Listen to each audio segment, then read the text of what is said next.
Hello बच्चों, उम्मीद करता हूँ आप सब अच्छे होंगे।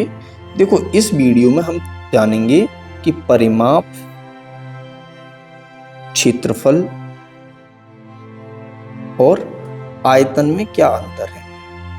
ये तीनों ही राशियां जो होती हैं वो किसी न किसी आकृति से, किसी न किसी आकार से जुड़ी होती हैं। ये दो जो राशियां हैं ये 2D शेप के लिए होती हैं और ये 3D शेप के लिए होती हैं। 2D मतलब 2 डायमेंशनल और 3D मतलब 3 डायमेंशनल। अब समझते हैं कि परिमाप, क्षेत्रफल और आयतन में अंतर होता क्या है एक्चुअल में। तो इस अंतर को जानने के लिए सबसे पहला काम हमें क्या पता होना चाहिए कि कोई भी आकृति जैसे दे दी जाए वो किसी न किसी भुजा से मिलकर बनेगी। जैसे मान लो कि हमारे पास कोई आकृति है त्रिभुज, तो ये त्रिभुज में 3 भुजाएं होती हैं, लेकिन अगर आप ध्यान से देखोगे तो बनी ये एक ही तल पर है। तो इस आकृति को हम बोलते हैं 2D, क्योंकि इसमें लंबाई और चौड़ाई का ही उपयोग हुआ है। लेकिन अगर आप त्रिभुज के साथ साथ किसी कमरे को देखते हो तो कमरा एक घनाकार होता है। कमरे का जो आकार होगा वो या तो घनाकार होगा या घनाकार होगा, कुछ ऐसा होगा। तो इस आकृति को जब हम बनाते हैं तो इसे बनाने के लिए हमें एक ही पृष्ठ पर, जैसे कि ये एक पेज है, इस पृष्ठ पर हम इस आकृति को दर्शा तो पा रहे हैं, लेकिन इसको एक्चुअल में देखने के लिए, अपनी आंखों से देखने के लिए हमें 3 चीजें चाहिए: लंबाई, चौड़ाई और ऊंचाई। और इसमें कोई ना कोई फैलाव होगा जो एक ही पृष्ठ पर बनेगा, उसे तो बोलते हैं हम 2D। और जिसमें एक से अधिक पृष्ठ उपयोग होंगे, जैसे कि इसको अगर आप एक पृष्ठ समझो तो ये एक पृष्ठ है, दूसरा ये नीचे आपको एक पृष्ठ दिखाई दे रहा होगा, और तीसरा ये जो अंदर आपको जो पृष्ठ दिखाई दे रहा है। तो ये 3 पृष्ठों से मिलकर ये आकृति बन रही है, इसलिए हम इसको 3D त्रिविमीय ज्यामिति बोलते हैं। ठीक है, इसको द्विविमीय ज्यामिति बोलते हैं। तो अब इनके आयतन होते हैं, इनके क्षेत्रफल और परिमाप होते हैं। तो समझते हैं, जैसे कोई भी आकृति हमें दी जा रही है, मान लो कि ये एक आयत है। ठीक है, आयत है, इसमें लंबाई और चौड़ाई होती है, इसके सभी कोण 90 के होते हैं। तो ये मान लो इसकी चौड़ाई है b और इसकी जो ये लंबाई है वो है l। अब हमें इसका आयतन निकालना है, अब हमें इसका परिमाप और क्षेत्रफल देखना है। तो पहली बात करते हैं हम कि परिमाप क्या होगा। किसी भी आकृति के लिए समझिए परिमाप। आपको रेफरेंस में ये दे रहा हूं मैं एक आकृति, लेकिन ये किसी भी आकृति पे अप्लाई कर सकते हैं। तो सभी जितनी भी भुजाओं से ये मिलकर बना होगा उन सबको जोड़ दो।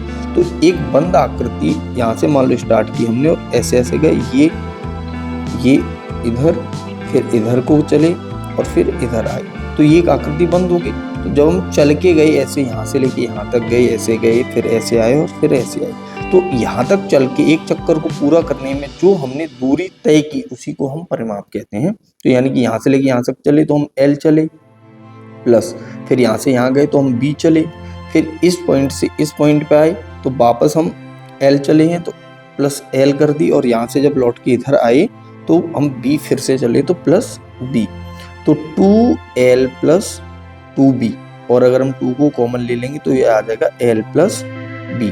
तो ये इस आकृति का, इस आयत का परिमाप आ जाएगा।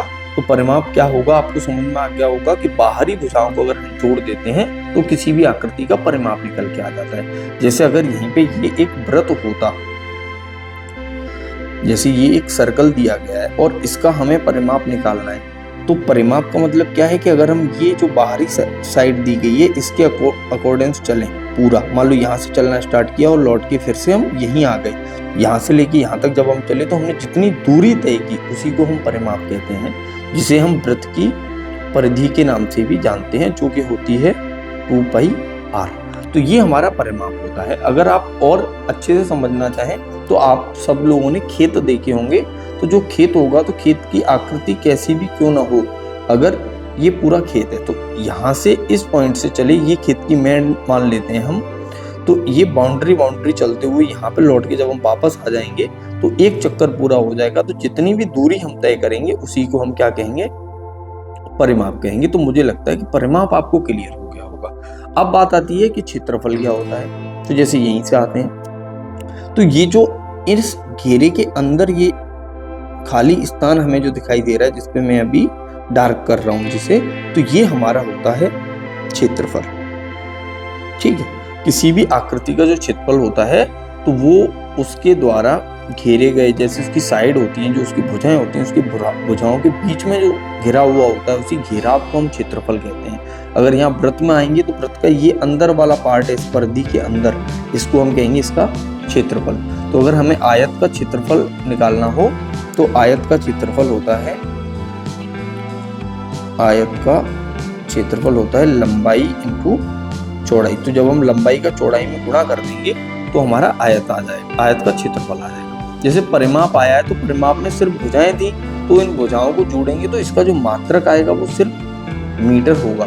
इसका भी मात्रक निकालेंगे तो क्या आएगा, मीटर सेंटीमीटर जो भी हो, लेकिन इसका जो मात्रक निकालेंगे इसमें 2 बार लंबाई और चौड़ाई का गुणा हो रहा है, इसका मतलब मीटर में गुणा करेंगे तो ये मीटर का स्क्वायर आ जाएगा। तो इसका मात्रक भी मीटर स्क्वायर, जहाँ पे भी आपको मीटर स्क्वायर मात्रक लिखा मिले, जैसे कहीं पे लिख दिया जाए 360 मीटर स्क्वायर, इसका मतलब ये किसको बता रहा है, ये किसी न किसी आकृति के क्षेत्रफल को रिप्रेजेंट करें। जब भी मीटर स्क्वायर में आ जाए तो अब इस पे आ जाओ, जो खेत होता है तो खेत में आपने देखा होगा कि किसान जोतता है खेत को, तो जिस जगह की हम जुताई कर रहे होते हैं तो वो हमारा ये वाला हिस्सा होगा जिसकी हम जुताई करेंगे, इसी हिस्से को हम क्षेत्रफल कहते हैं।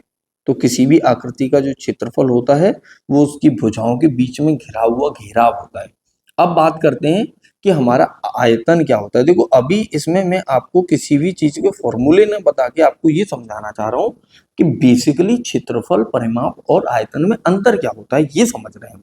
अब आयतन, जैसे कोई भी त्रिविमी ज्यामिति थी, जैसे अभी हमने एक कमरा बनाया था, तो उस कमरे के अंदर किसी भी चीज को जो हम रखेंगे वो कमरे के अंदर रखेंगे, खाली जगह आपको दिखाई दे रही होगी, जब भी जहां पे भी आप बैठे होंगे हो सकता है कि वो एक कमरा हो, तो उस कमरे के अंदर जो भी आपको दीवारों के बीच खाली स्थान दिखाई दे रहा है या कोई भी चीज उसमें आपने रख दी है, वो सारी चीजें किसके अंदर होती हैं, वो उसके आयतन के अंदर होती हैं। जैसे आपने कभी, आप पानी पीने के लिए कोई ना कोई ग्लास का यूज करते होंगे, तो उस ग्लास के अंदर ही पानी भरा जाता है। तो जो पानी भरा जा रहा है वो कहाँ भरा जा रहा है, वो उस पानी उस ग्लास के आयतन में भर रहे हैं, उसी को हम आयतन कहते हैं, उसी स्थान को, उसी स्पेस को जिसमें हम पानी भर रहे होते हैं। तो जो आयतन होता है वो सतहों के बीच की जो जगह बचती है उसे हम आयतन कहते हैं। तो आपको समझ में आ पा रहा होगा कि आयतन क्या होता है। तो इस घन के अंदर जो भी चीज भरी जाएगी उस खाली स्थान में, जिस खाली स्थान में भरी जाएगी उसे हम आयतन कहेंगे। और जो आयतन होता है घन का वो होता है लंबाई इंटू चौड़ाई इंटू ऊंचाई। मान लो कि ये इसकी लंबाई है, ये इसकी चौड़ाई है और ये इसकी ऊंचाई है, तो ये घनाभ का आयतन होता है। जो आकृति है घनाभ, उसका आयतन हो गया। तो आयतन का अगर मात्रक देखोगे तो ये क्या होता है, metre into metre into metre. तो तीनों ही राशियों की जो तीनों विमाएं हैं उनका मात्रक मीटर मीटर मीटर है, तो ये आ जाएगा मीटर क्यूब। तो कहीं पे भी जैसे 360 मीटर क्यूब लिखा हो, 3 घात लगी हो, तो समझ जाओ ये किसी न किसी आकृति का आयतन दर्शाया गया है।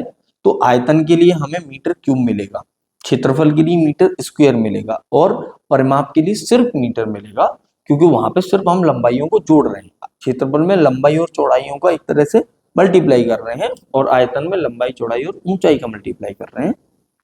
तो ये होता है हमारा आयतन।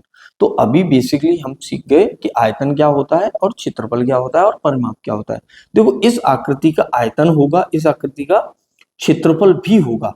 देखो ये बना है जिन पृष्ठों से, ये जो चीज हमें बाहर से दिखाई दे रही है ये, तो इस सतहों को देखोगे तो ये तो एक क्षेत्रफल ही है, इसमें थोड़ी ना हम कोई वस्तु रख रहे हैं। जैसे दीवार देखो, तो दीवार की जब आप पेंटिंग करते हो, तो जो पेंटिंग करते हो तो आप किस चीज की पेंटिंग कर रहे हो, तो आप क्षेत्रफल को पोत रहे हो। एक तरह से जो पेंटिंग हो रही है, पुताई हो रही है, वो क्षेत्रफल की पुताई हो रही है। और आयतन क्या है, उस कमरे के अंदर जो चीजें भरी जाती हैं उसे हम आयतन कहते हैं। तो आपको ये तीनों चीजें क्लियर हो गई हो तो वीडियो को लाइक जरूर कर देना। Thank you so much.